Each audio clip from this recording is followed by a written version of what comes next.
Some very hard questions have got to be asked, and some very hard questions must be answered. A construction of a tower block is essentially a series of concrete boxes, which are the flats. The fire is not supposed to spread from one flat to another. It's supposed to be contained.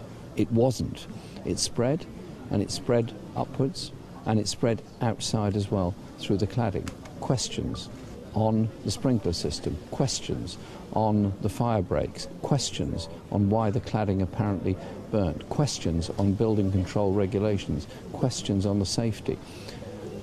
Hundreds of thousands of people in our country live in tower blocks, live in very high-rise tower blocks. Every single person who lives in a high-rise apartment today is going to be thinking, how safe am I? You heard Ishmael, one of the community workers here, saying people need to be held to account. You have a role to play in that. Of course, Labour were in power when the Camberwell fire happened.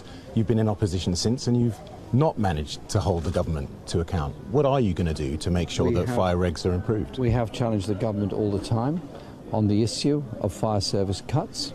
We've challenged the government all the time on local authority cuts, and we've challenged them on why the report of Camberwell, which has been there for some time, has to be acted upon. And today we'll be continuing that challenging process. But the challenges aren't working, though, are they? We will speak up for this community. We will speak up with this community. Our newly elected MP for this area, Emma, will speak up for this community, because answers have to be given to these questions to give safety and security to people all over the country living in tower blocks. And even if that means finding money for retrofitting 4,000 tower blocks across the country.